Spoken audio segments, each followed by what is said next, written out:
paz do Senhor, queridos e amigos que acompanham as lições da CPAD do terceiro trimestre de 2021, aqui no canal do David Dantas. Nós queremos nessa oportunidade desejar a você um bom dia, uma boa tarde e uma boa noite. E como marca aqui do nosso canal, desejar a você também uma boa madrugada. Vai depender do horário em que você está vendo este vídeo. Que Deus possa abençoar rica e poderosamente a sua vida nesse momento. E que esse estudo, assim como tem acontecido na vida de muitos, venha a ser uma bênção também na sua vida. Um momento de muita edificação na sua vida e a glorificação do nome do Senhor Jesus Cristo. Então eu quero apresentar mais uma vez a você acompanha aí na tela o tema que vai abarcar aí, abranger os 3 meses de estudo da nossa revista. Você acompanha aí e o tema diz: o plano de Deus para Israel em meio à infidelidade da nação, as correções e os ensinamentos divinos no período dos reis de Israel. Então, queridos, esse é o tema, e eu sempre dou ênfase aqui, o tema que vai reger os 3 meses de estudo da nossa revista. Dessa feita, nós vamos estudar a 6ª lição, A 6ª lição, você também acompanha aí na tela a 6ª lição, e tem como título o profeta Elias e Eliseu, seu sucessor. O profeta Elias e Eliseu, o seu sucessor. Nós temos, meus amados, alguns objetivos, Nós temos o objetivo geral e os 3 objetivos específicos. E eu sempre faço aqui menção, sempre aqui trago para nós quais são esses objetivos que ao longo da revista eles são atingidos. Então nós temos, você acompanha aí na tela, o objetivo geral diz: descrever o fim da trajetória de Elias e o começo do ministério de Eliseu. Nós vamos agora para os objetivos específicos, você acompanha também aí na tela e diz: o primeiro, expor o final do ministério de Elias. O segundo objetivo específico é destacar o pedido destemido de Eliseu. O terceiro objetivo específico é registrar a concretização do início do ministério de Eliseu. Esses então são os objetivos específico e objetivo geral da nossa lição de hoje. Como os irmãos sabem, nós temos aqui as nossas divisões e subdivisões da nossa lição. Você acompanha também aí na tela a primeira divisão da nossa revista com as suas subdivisões é, primeiro, a despedida de Elias. O primeiro subtópico é: o ministério de Elias termina. O segundo subtópico é: um profeta com grandeza de alma. O terceiro subponto é: Gilgal, um lugar de boas recordações. Nós temos aqui o nosso segundo tópico com os seus respectivos subtópicos, que diz: o pedido ousado de Eliseu. O primeiro subtópico é a fidelidade de Eliseu.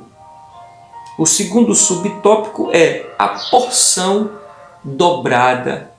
O terceiro subtópico é Elias, a inspiração de Eliseu. Louvado seja o nome do Senhor.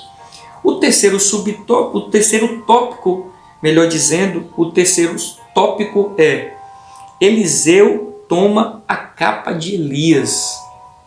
O primeiro subtópico é a comunhão de Elias e Eliseu. Temos aqui o segundo subtópico, é a capa de Elias.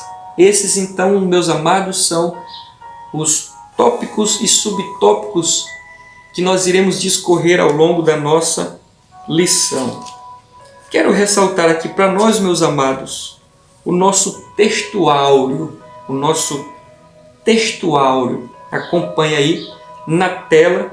O textuário está em 2 Reis, capítulo 2, versículo 9, abre aspas, diz: Sucedeu, pois, que havendo eles passado, Elias disse a Eliseu: Pede-me o que queres que te faça, antes que seja tomado de ti, disse Eliseu.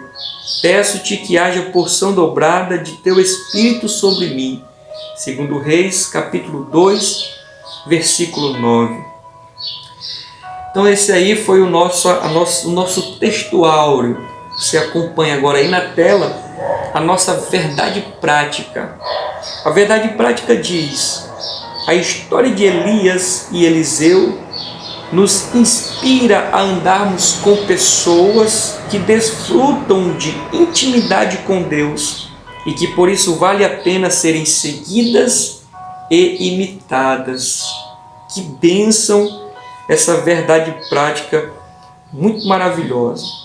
Então, vamos agora dar início, meus amados, a essa reflexão da revista nessa oportunidade. Pegando aqui o nosso título, o título da nossa lição, quando diz: o profeta Elias e Eliseu, seu sucessor. Quando nós olhamos para este tema, nós podemos ver algumas situações, dentre elas que há agora uma transição.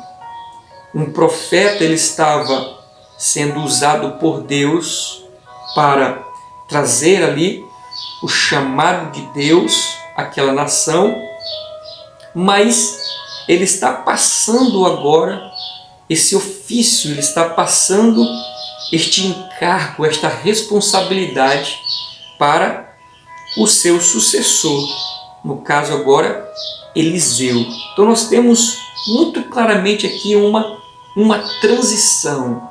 O que nós enxergamos mais aqui no título da nossa lição é que tudo tem um fim. A Bíblia diz que tudo tem um tempo determinado debaixo do céu. A Bíblia também diz que o choro dura uma noite, mas a alegria vem ao amanhecer. O que isso significa? Significa que tudo tem um começo e que tudo tem um fim. Tudo de fato tem um começo e tem um fim. Quando nós olhamos aqui, meus amados, também para o tema da nossa lição, nós vemos a importância de um discipulado, alguém passando para outro. Porque nós vemos que Eliseu está ou vai suceder Elias, mas houve ali todo um discipulado, houve ali todo uma preparação, um encaminhamento. Não foi de uma hora para outra, não foi no supetão, não foi sem planejar, não. Foi tudo muito bem administrado. Houve ali de fato um discipulado. Por exemplo, quando a gente vai lá para o Novo Testamento e vê o ministério de Jesus, Jesus ele passou 3 anos e meio discipulando ali os seus discípulos, os seus seguidores, aqueles que dariam continuidade, ao ministério ou o trabalho que um dia Cristo assim começou. E vemos, meus amados, que até hoje essa questão do discipulado é de suma importância em uma comunidade evangélica. Toda igreja que despreza A questão do discipulado, ela está fadada ao fracasso, ela está fadada à morte espiritual. Ainda que dentro deste tópico, meus amados, ou do assunto da nossa lição, tentando extrair o máximo de verdades para nós observamos que aproximar-se de pessoas que têm a nos ensinar. Então, quando nós olhamos para a vida de Elias e de Eliseu, nós vemos que Eliseu ele se aproximou de alguém que tinha algo para dar para ele, né? Principalmente com questões espirituais, que é o caso aqui que nós estamos estudando. Um outro ponto, meus amados, que nós olhamos aqui no contexto da vida de Elias e de Eliseu, é que alguém insiste e deseja ou está desejoso em aprender. Não é somente alguém que está interessado a ensinar, não é somente alguém que está interessado a passar adiante, mas do outro lado, na outra ponta, nós vemos agora Eliseu com desejo de aprender, desejoso. Ele vai em cima, ele vai atrás, ele tem vontade, ele tem prazer naquilo. Então alguém que tem vontade, prazer, ele corre atrás. Amém, meus amados? Nós vamos aqui tentar tirar algumas coisas da verdade prática, alguns ensinos para a nossa vida, quando a verdade prática nos diz assim: a história de Elias e Eliseu nos inspira a andarmos com pessoas que desfrutam da intimidade com Deus e que por isso vale a pena serem seguidas e imitadas. Quando a verdade prática diz que a história de Elias e Eliseu nos inspira, que ela serve de exemplo, né? Essa história serve como um grande exemplo. Mas que exemplo? Exemplo de que nós devemos nos aproximar de pessoas que têm intimidade com Deus, que foram os pontos aqui. Então essa história, ela verdadeiramente serve para nós como um exemplo. Exemplo de princípios que, ao serem observados, nós vamos agora aplicar, implantar nas nossas vidas. Aqui no final, nós vemos assim, no final ainda da verdade prática, e diz assim, que essa história nos inspira a andarmos com pessoas que desfrutam da intimidade com Deus e que por isso vale a pena serem seguidas e imitadas. Seguidas e imitadas. Mas qual foi o fator que vale ser seguido? O que é que nós, ao olharmos para uma pessoa, fará com que nós venhamos seguir aquela pessoa? Qual foi o fator? Aqui nós não vemos outra coisa a não ser a intimidade com Deus. Eliseu, ele se aproximou de Elias porque ele via essa intimidade de Elias com Deus. Eu posso até, não é com segurança dizer isso, mas imaginar aqui com a minha mente que naquele momento em que Elias estava orando a Deus, pedindo que Deus desse resposta com fogo, naquela oportunidade em que o povo estava desviado, talvez Eliseu estivesse ali, contemplando de lado, só vendo o que iria acontecer, e a partir daquela cena, né, Eliseu lhe pôde perceber que Elias verdadeiramente tinha uma intimidade com Deus. E foi isso que foi o fator principal que o levou a aproximar-se de Elias. Eliseu se aproximando de Elias. Nós vemos aqui, meus amados, ainda dentro da verdade prática, um ponto que eu destaquei que diz assim: esse detalhe é importante, pois estamos vivendo uma era de seguidores. Então hoje nós estamos vivendo a era das redes sociais, né? Nós temos diversas plataformas onde as pessoas publicam suas fotos, publicam o seu dia a dia, publicam ali aquilo que eles fazem, os seus hobbies, o seu estilo de vida, e as pessoas elas vão se identificando umas com as outras. Por exemplo, alguém que gosta de cozinhar bolo ou fazer bolo, uma outra que assiste o vídeo, ela vai ali e já passa a ingressar naquele grupo de pessoas que gostam de falar a respeito de bolo, de confecção de bolo e assim sucessivamente. E as redes sociais dizem que essas pessoas são seguidoras. Vale a pena aqui então destacar nesse momento em que nós estamos vivendo esta era dos seguidores, né? E tentando aplicar dentro do Evangelho. O que isso significa? Significa, meus amados, que nós não devemos seguir pessoas pelo Evangelho de conveniência. Hoje nós estamos vivendo assim, um Evangelho de conveniência. O que isso significa? Eu só quero aquilo que me convém. Eu só desejo aquilo que me convém. Eu deixo aqui, meus amados, um grande alerta para nós. Eu sei que na igreja ou naquele ajuntamento de pessoas a qual nós denominamos igreja, tem muita falha, tem muito erro, tem muitos deslizes, há muitas lacunas, mas nem por isso, meus amados, eu vou deixar de estar inserido, de estar nesse meio, porque a partir do momento que eu me ausento, que eu saio, que eu me distancio, eu vou contra a vontade do Senhor. Porque imagine, queridos, indo por essa perspectiva de que não é necessário mais estar em uma igreja, congregar, não é necessário mais me envolver com as pessoas. Que sentido faria aquele salmo que diz: ó quão bom e quão suave é que os irmãos vivam em união. Que sentido faria, meus amados, esse versículo se nós fôssemos nesse pensamento de que não é mais necessário congregar?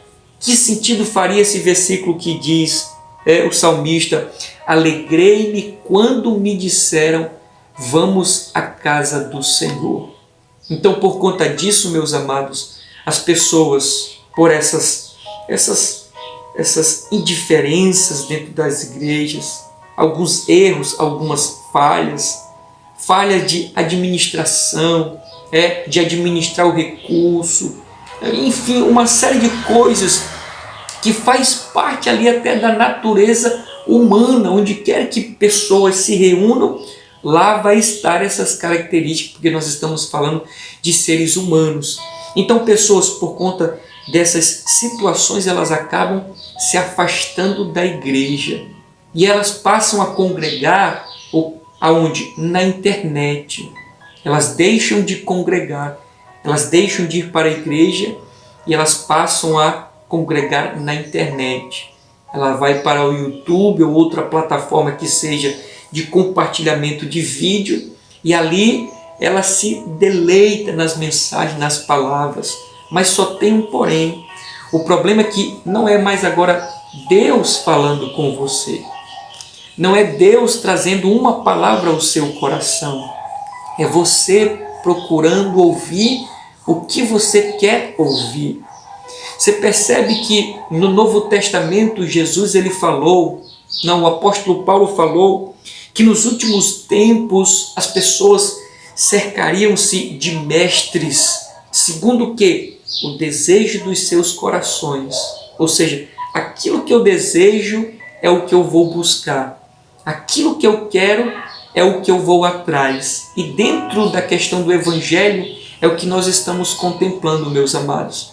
Então você que me escuta nessa oportunidade, eu sei que você está me vendo por uma plataforma, mas aqui nós estamos estudando a palavra de Deus. Não estamos trazendo pregações, mas estudando minuciosamente a palavra de Deus. Mas imagine agora você, vai e passa a ouvir somente aquilo que você quer.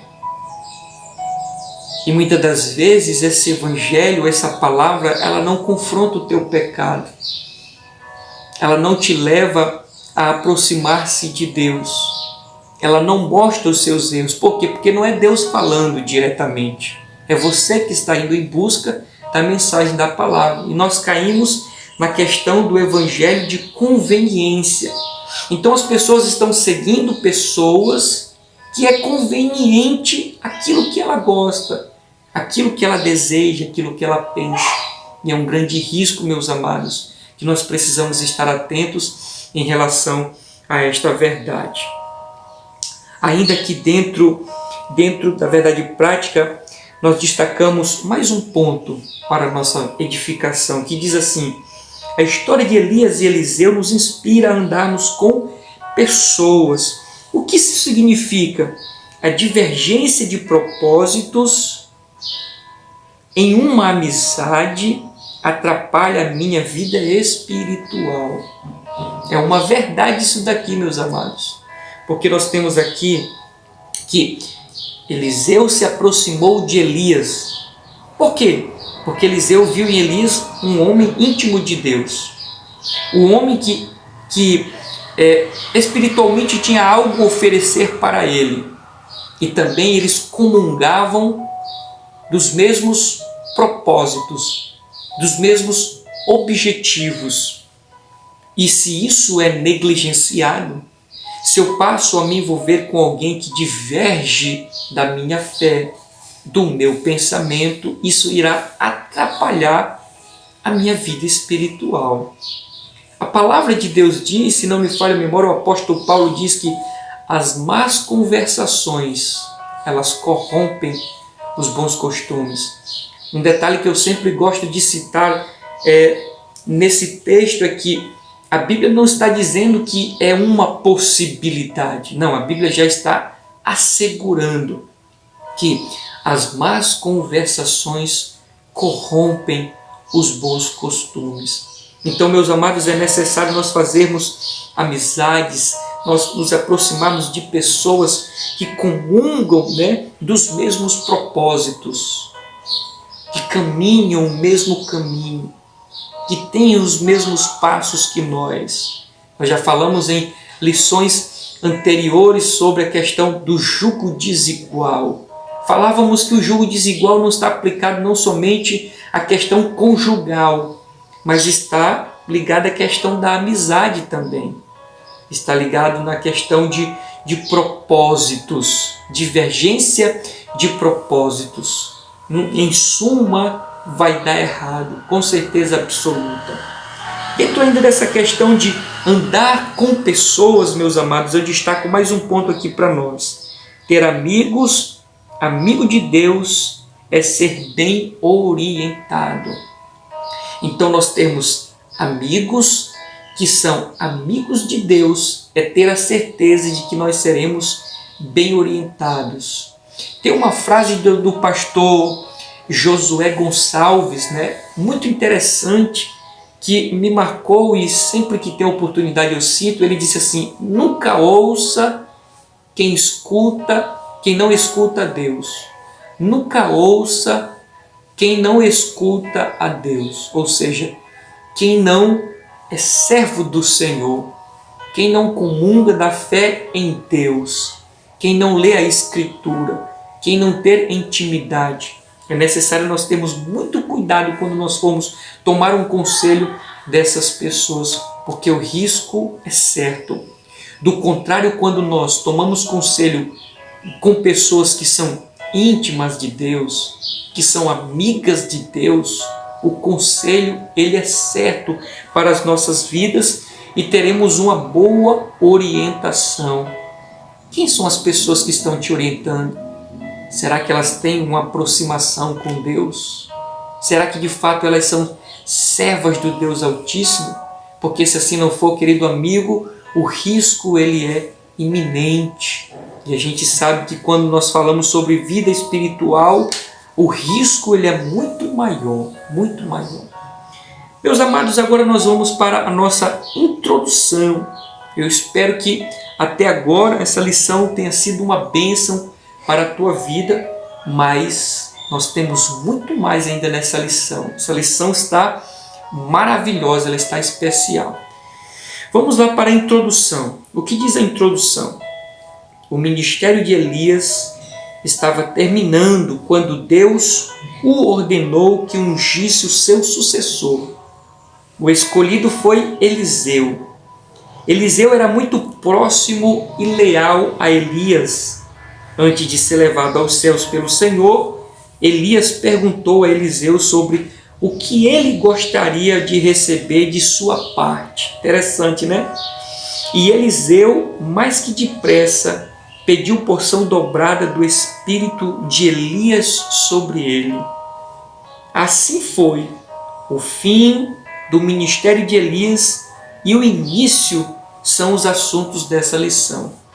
Então, temos aqui o final, né, da missão de Elias, mas o início, né, da missão de Eliseu.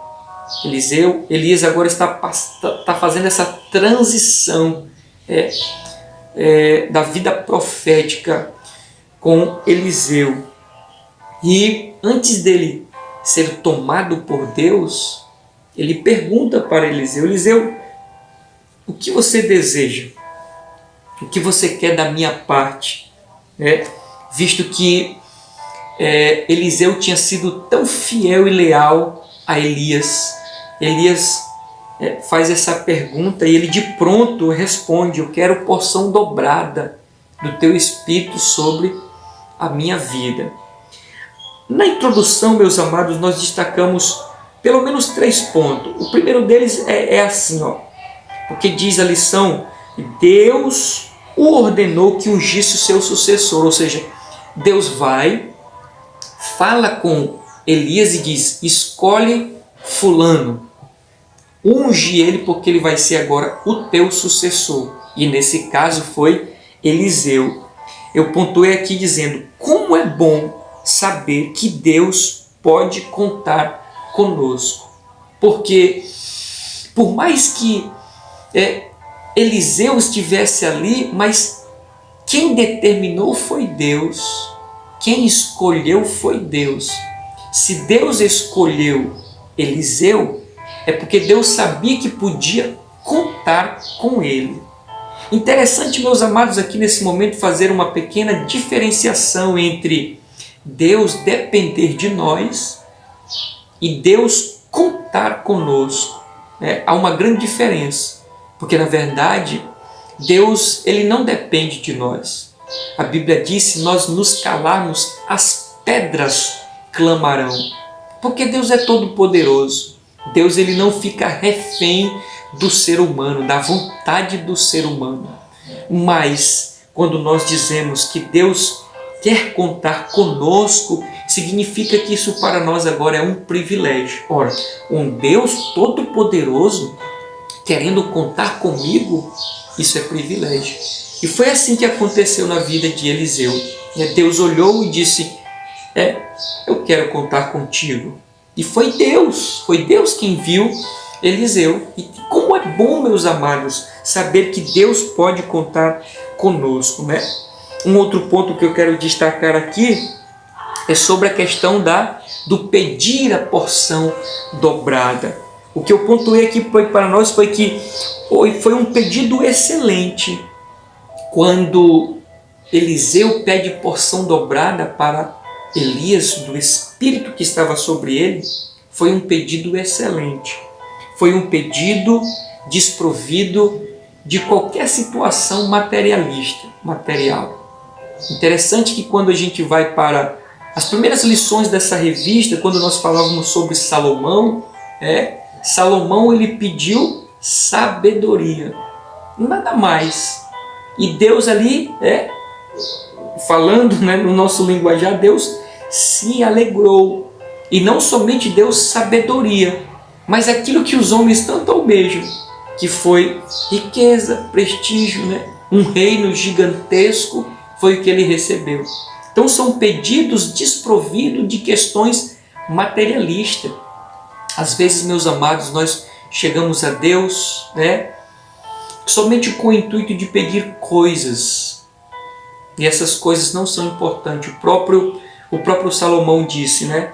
Vaidade de vaidade, tudo é vaidade.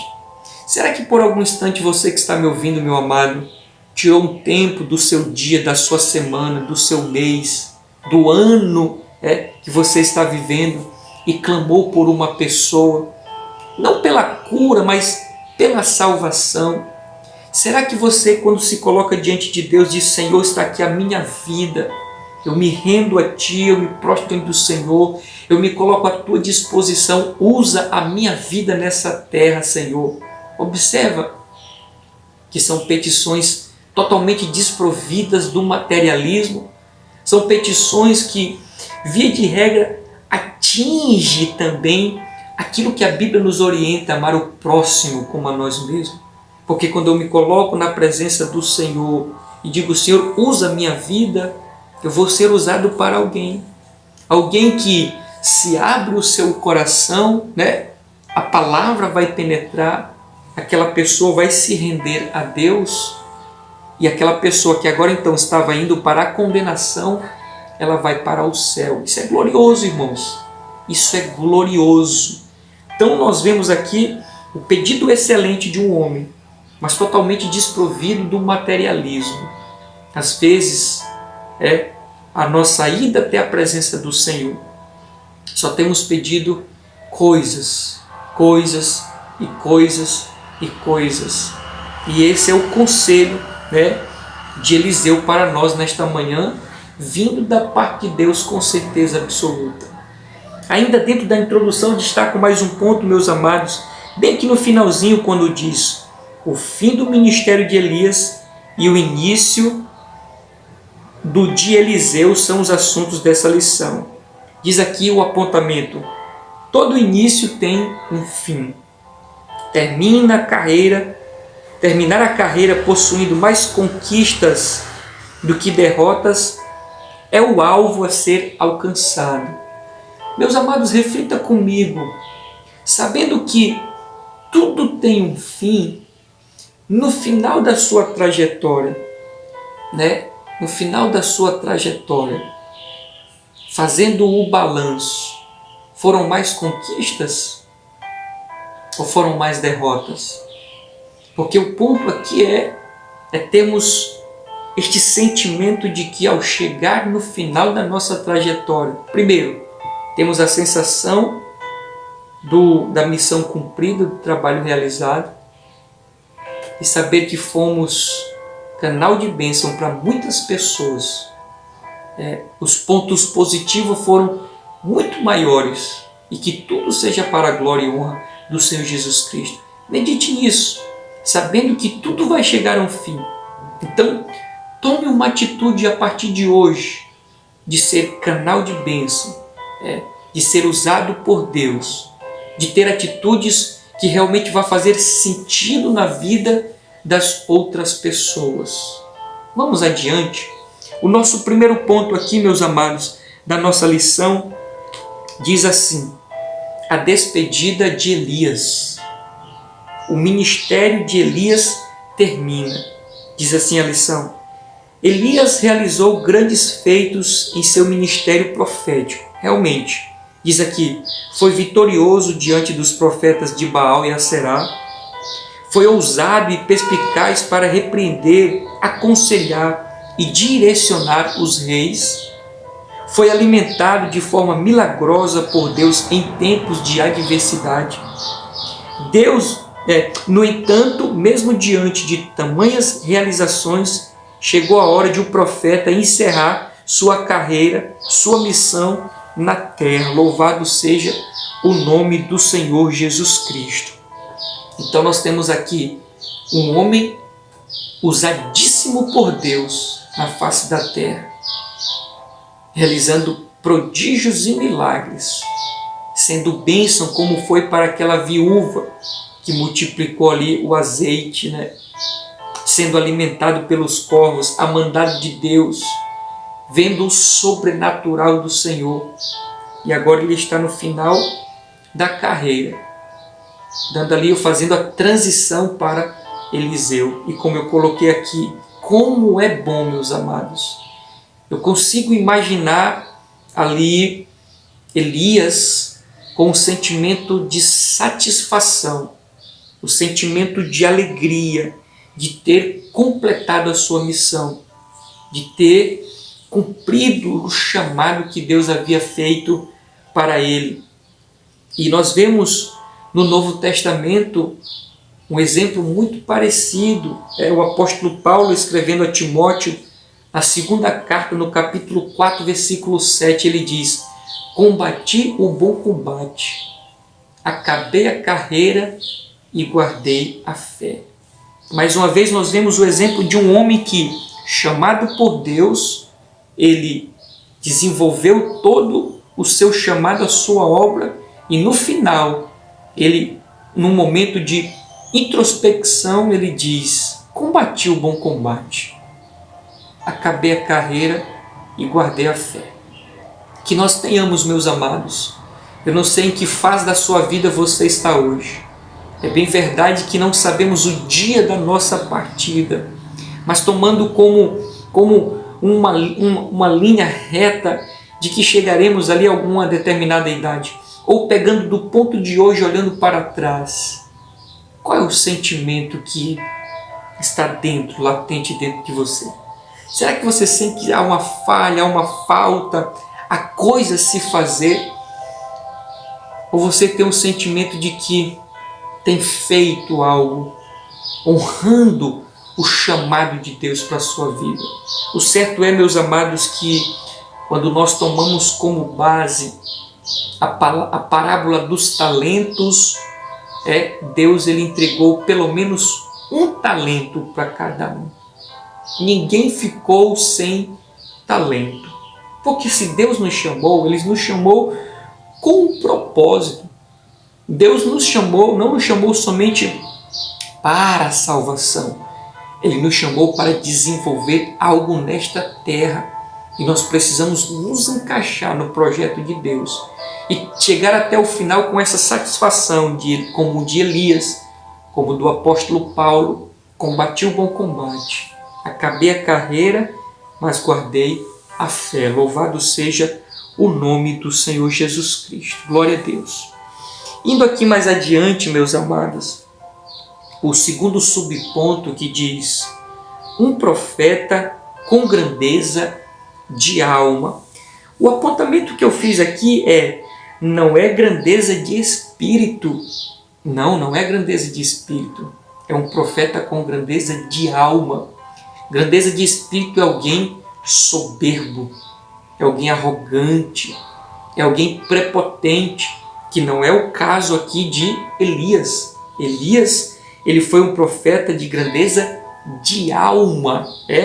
E outra coisa que eu coloquei aqui, que a grandeza do profeta era visível por meio da sua humildade.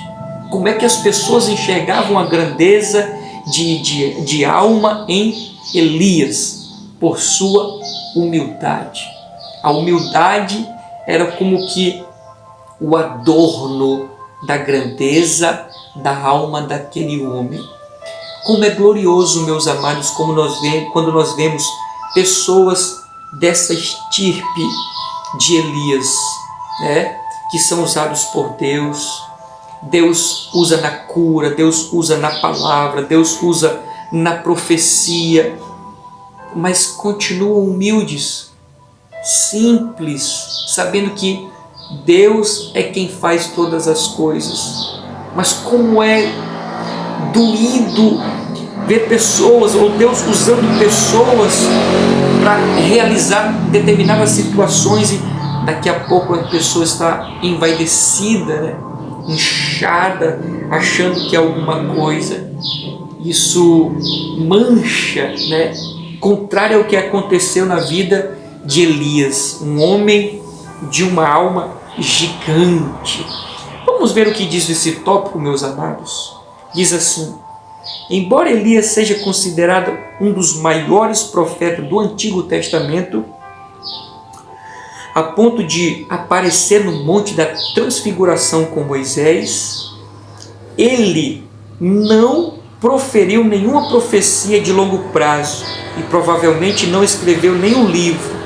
Isso nos ensina que a grandeza de um profeta não é medida somente pelo tempo do cumprimento das suas profecias, mas principalmente pela integridade e a grandeza da sua alma. Nesse ponto, meus amados, é que eu consigo dar uma virada e ir para o ponto de vista de Eliseu. Imagine Eliseu, eu não sei por quanto tempo eles andaram juntos, mas imagine a honra de Eliseu andando com um homem desse calibre, desse porte. Um homem como Eliseu, equilibrado, maduro, servo de Deus, temente ao Senhor, obediente, fiel, usado por Deus. Imagine a honra deste homem aqui, chamado Eliseu, de estar ao lado de Elias. Como é maravilhoso, meus amados. Nós podemos ir para o Novo Testamento também e ver de igual modo ali o apóstolo Paulo e Timóteo também, a qual ele se refere como o filho na fé. Imagine para Timóteo a honra daquele jovem, né? Imagine para Timóteo a honra daquele jovem em poder estar ao lado do apóstolo Paulo, Então, meus amados, indo aqui para o terceiro subponto, diz Gilgal, um lugar de boas recordações. Diz a revista: Elias estava em Gilgal quando iniciou os preparativos para o seu arrebatamento. Esse lugar foi cenário de grandes e marcantes acontecimentos. Em Gilgal foi estabelecido o memorial da travessia do Jordão realizado por Josué. Ali, em Gilgal, também os israelitas foram circuncidados e celebraram a primeira Páscoa na terra prometida. Foi em Gilgal que Elias tomou ciência do término do seu ministério. Então, Gilgal, um lugar de boas recordações. Muito do que aconteceu no povo de Deus aconteceu nesta região chamada Gilgal. Vamos para o segundo tópico, meus amados, da nossa lição, com os seus subtópicos. O segundo tópico, então, diz assim: o pedido ousado de Eliseu. O primeiro subponto diz a fidelidade de Eliseu. Antes de Deus levar Elias num redemoinho ao céu, ele mandou o profeta fazer uma viagem da cidade de Gilgal a Betel. Elias disse a Eliseu que ele não precisava ir, mas Eliseu respondeu: não te deixarei. Durante a viagem, Elias disse 2 vezes para Eliseu voltar, mas ele se recusou. Para Eliseu, era uma honra servir Elias, porque esse era o trabalho que Deus lhe tinha dado para fazer. Louvado seja o nome do Senhor. Nesse ponto, meus amados, eu destaquei aqui 2 coisas para nós. A primeira, como é bom o sentimento de saber que podemos contar com pessoas a todo momento. Nesse caso, Elias estava talvez ali até testando o quão fiel, o quão comprometido Eliseu estava, iria o acompanhar. E todas as vezes que ele foi confrontado para voltar, ele diz: não te deixarei, não vou sair, não vou voltar. E agora eu vou tentar ter o sentimento de Elias diante dessa atitude de Eliseu. Como é bom, ter pessoas pelas quais nós podemos contar. Como é glorioso ter ao nosso redor, ter pessoas nos cercando, que nós podemos sempre contar.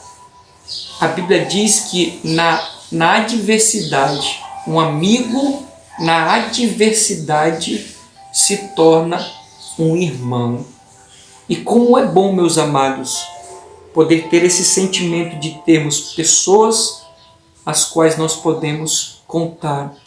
Um outro ponto que eu destaco ainda é que imagine agora como Deus fica sabendo que pode contar conosco. Percebeu?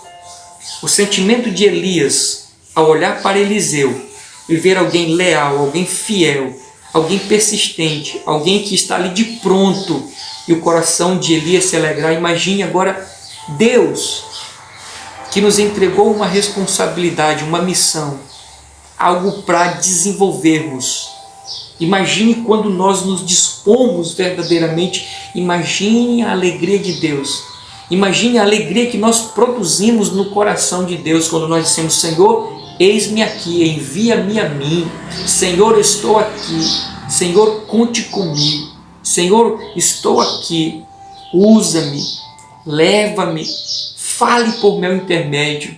Imagine se nós, como seres humanos, sentimos essa alegria em saber que tem pessoas às quais nós podemos contar. Imagine Deus. Interessante que a Bíblia diz que os ceifeiros são poucos. A seara é grande, mas os ceifeiros são poucos. Meus amados, que nós possamos atingir esse nível. Que nível é de alegrar o coração de Deus ao saber, Deus, que tem pessoas que Ele possa contar, e você seja um, eu seja um, nós sejamos essas pessoas que venham agradar o coração de Deus, nos dispondo a fazer a sua vontade. Vamos avançar, meus amados. O segundo subponto diz a porção dobrada. Porção dobrada. A lição diz: quando Elias percebeu que Eliseu realmente não o deixaria, em razão da sua lealdade e companheirismo, lhe deu o direito de pedir qualquer coisa que lhe desejasse. Eliseu então disse: peço-te que haja porção dobrada do teu espírito sobre mim. Essa foi a petição ou o pedido de Eliseu. O que realmente Eliseu esperava pedindo? Em Israel, 2 partes de uma herança era para o filho primogênito. Assim Eliseu estava pedindo para o seu herdeiro Assim Eliseu estava pedindo para ser herdeiro de Elias, ou seja, para ficar no lugar dele como profeta. Ele também pediu para ter o espírito de autoridade como Elias, porque queria a mesma coragem e zelo pela verdadeira adoração. Então temos aqui o momento da transição, da troca, quando um vai sair de cena, no caso Elias, e outro vai entrar em cena. Nesse momento de transição, Elias pergunta: o que tu desejas, Eliseu? Eliseu diz: eu quero porção dobrada do teu espírito. E assim aconteceu. Quando eles estão ali nesse diálogo, vem um redemoinho e toma Elias e fica agora somente Eliseu. Quais são as verdades que nós tiramos, meus amados, para as nossas vidas aqui? Eu destaco pelo menos 2. A primeira: espera o tempo certo. Nós, quando olhamos para a vida de Davi, você vai perceber que Deus o ungiu, o separou. Segundo alguns estudiosos, tinha ali na faixa dos seus 16, 17 anos de idade. Ele foi ungido, ele foi separado ali por Deus para ser rei. Mas quanto tempo depois ele verdadeiramente assumiu o trono? Alguns anos, né? A Bíblia diz que com 40 anos ele passou a reinar em Israel. Imagina, de 16 ou 17 a 40 tem bastante tempo. Por quê? Porque tudo tem um tempo. No caso aqui na vida de Elias, houve o tempo do seu início e houve o tempo do final. Agora aqui estava também acontecendo o tempo de Eliseu. Eliseu estava substituindo Elias. Eliseu esperou no tempo certo, assim como Davi esperou o tempo certo. Eles não atropelaram as coisas, eles não precisaram derrubar ninguém, eles não precisaram denegrir ninguém, difamar ninguém, para passar a perna em ninguém, não. Eles simplesmente esperaram o tempo certo. É aqui, meus amados, que a experiência me diz que muitas pessoas que têm um chamado de Deus, mas elas se desencaminham. Por quê? Porque não têm paciência, não querem esperar no tempo de Deus. Quantas igrejas, quantos ministérios são abertos por pessoas que um dia estavam numa determinada congregação, igreja, denominação, sentindo um chamado forte de Deus, mas na sua impaciência ele decide sair e arrebanhar outros juntamente com eles, e ali monta uma igreja, monta um ministério.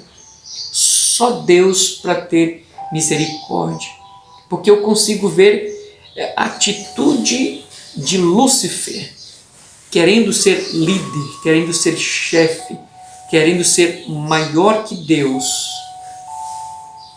Como não havia possibilidade, ele arrebanha 1/3 dos anjos e monta ali a sua igreja, o seu ministério.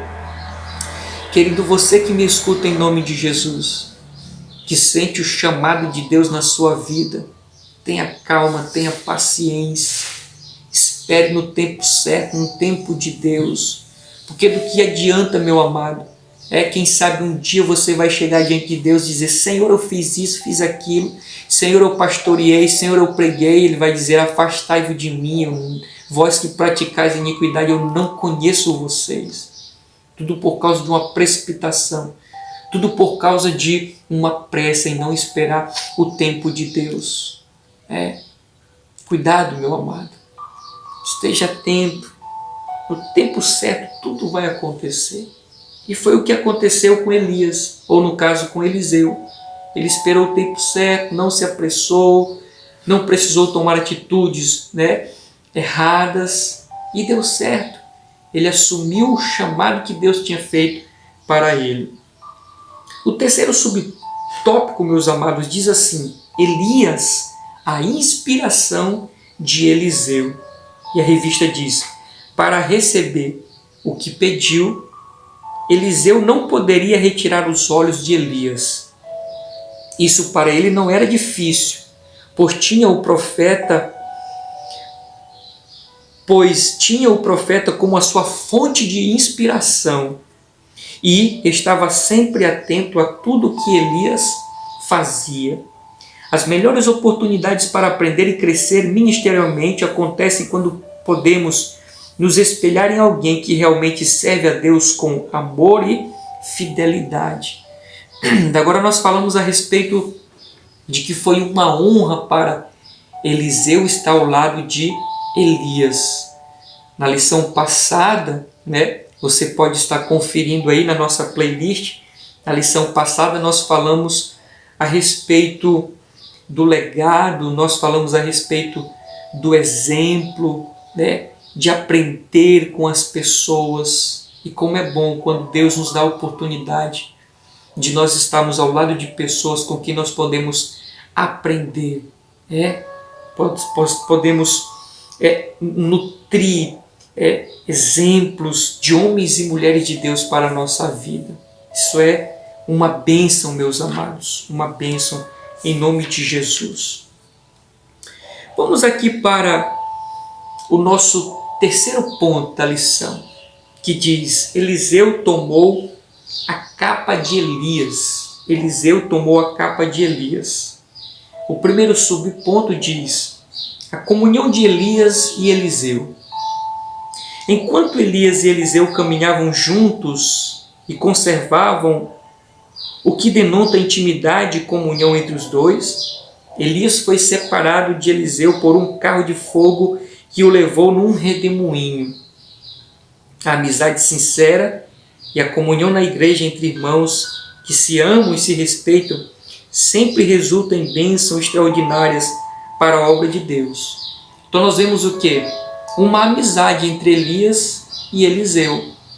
Tinham ali uma comunhão, uma aproximação. Comunhão essa que deu agora a possibilidade de continuação da obra de Deus.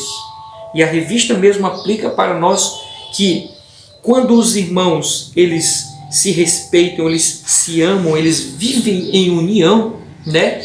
Sempre resultará em bênção. Sempre resultará em bênção. E isso nós podemos destacar o que diz o salmista no Salmo 133, verso 3. Na verdade, a partir do verso 1 diz assim: ó, quão bom e quão suave é que os irmãos vivam em união. É como o óleo que desce sobre a barba de Arão. E ele vai dizendo uma sequência, quando chega no verso 3, ele diz assim, que ali o Senhor ordenará a bênção. A pergunta que nós fazemos é, ali aonde? Ali o quê? Ali o quê? Ali aonde é que Deus ordena a bênção? Onde há união, onde há comunhão. Ó, quão bom e quão suave é que os irmãos vivam em união. Ali onde os irmãos estão vivendo em união, Deus vai ordenar a bênção. Porque onde há comunhão, fraternidade, amizade, sempre tem bênção da parte de Deus. Até então, o Senhor Jesus Cristo no Novo Testamento ele diz: como subsistirá um erro ou um reino dividido entre si? É impossível. É impossível. Mas quando nós estamos em união, em unidade, né? A bênção, bênçãos materiais, bênçãos espirituais, a glória de Deus é manifesta. A presença do Espírito Santo de Deus, ele é real. Que tenhamos, meus amados, um ambiente assim, né? De fraternidade, de amizade, de comunhão, de intimidade, de amor, de auxílio mútuo, para que as bênçãos de Deus sejam ordenadas sobre as nossas vidas. Louvado seja o nome do Senhor. O segundo subtópico, meus amados, do último tópico diz: Elias deixou a sua capa cair quando foi elevado ao céu. Essa capa foi herança que o profeta deixou para o seu servo Eliseu. Ela legitimou o ministério dele publicamente ao tocar nas águas do Jordão e dividi-las para uma e para outra banda. Para uma e para outra banda. Esse episódio foi visto pelos filhos dos profetas de Jericó, que imediatamente reconheceram que a unção de Elias estava sobre Eliseu. Que a unção de Elias estava sobre Eliseu. Então nós vemos aqui, mais uma vez, a transição de Elias para Eliseu. Eles estão ali num diálogo, vem a carruagem de fogo em um redemoinho e toma Elias. Nesta cena a capa cai. Eliseu retorna. E ali tem os profetas olhando aquela cena. Como diz aqui a nossa lição, agora está sendo legitimado. As pessoas estavam confirmando, ou o chamado de Eliseu estava sendo confirmado publicamente. E ele poderia seguir fielmente no chamado de Deus. De que maneira podemos aplicar isso, meus amados? É que há algumas formas para nós sabermos se o nosso chamado ele é legítimo, se é da parte de Deus, ou se é somente um anseio, um desejo meu, algo humano. Como nós sabemos que o nosso chamado é legítimo? Como você, meu amado irmão, minha irmã, que está me escutando agora, pode saber que o seu chamado é legítimo da parte de Deus? Em pelo menos 3 aspectos. O chamado ele é legitimado em pelo menos 3 aspectos. O primeiro, diante da família. A família reconhece você como um homem de Deus, como mulher de Deus, como um ministro, como uma ministra de Deus. A família olha para você e ela assegura, ela testifica, ela reconhece o chamado de Deus na sua vida. O segundo aspecto que legitima um chamado, meus amados, é a igreja. A igreja, ela comunga desse chamado. A igreja, ela percebe esse chamado. Daqui a pouco vem algum irmão e diz algo para você que complementa o chamado. A igreja olha para você e vê que você de fato é um obreiro, é uma obreira. Isso vai legitimando o nosso chamado. E o terceiro é o mundo que eu coloquei, que são as pessoas fora da igreja, que não professam a fé em Cristo, né? O próprio mundo também testifica que nós somos homens e mulheres de Deus. Eles olham para nós e veem em nós, ou naquele que Deus o chamou como algo diferente.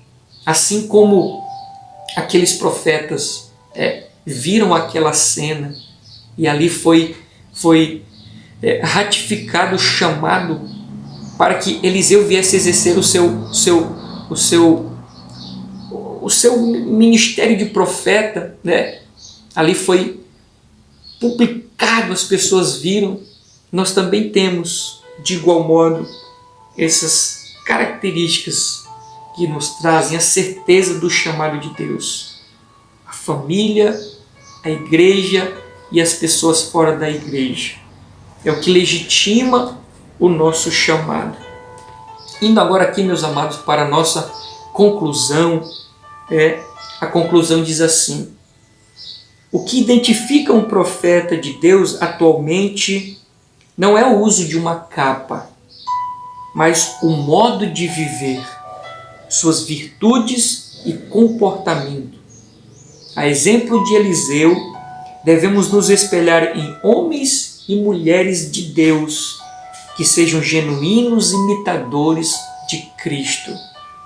E não apenas isso, precisamos também ser exemplos para outros, refletindo a imagem do Senhor, não somente nas palavras, mas principalmente nas ações. Que conclusão extraordinária! Louvado seja o nome do Senhor. Então nós temos aqui, em rápidas palavras, em dizer que devemos imitar pessoas que imitam a Cristo e assim também sermos exemplos para as outras pessoas.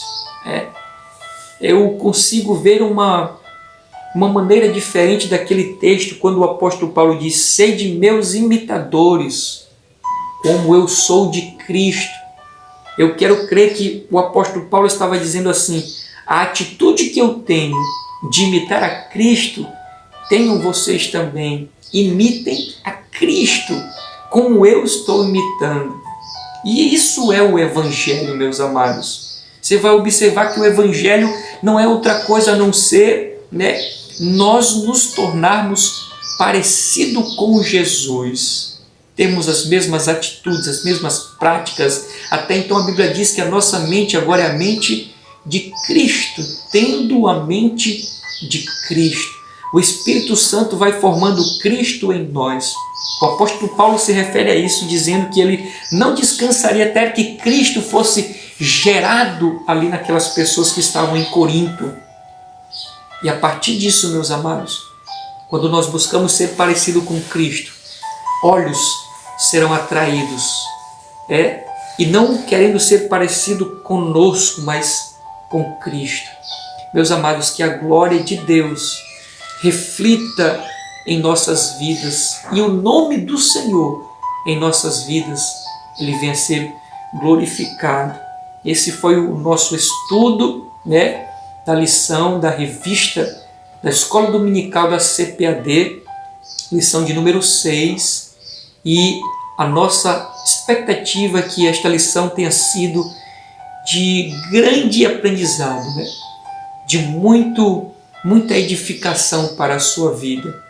E se você assim se sente abençoado, nos abençoe também. Compartilhe, comente, se inscreva no nosso canal, dê o seu like aí para nos ajudar e fortalecer o nosso canal para nós termos mais força, né, para continuar caminhando e trazendo esses estudos maravilhosos que edificam e alimentam a nossa alma. Fique na paz do Senhor, que Deus abençoe sua casa, sua vida e sua família, em nome de Jesus, e até a próxima. Amém.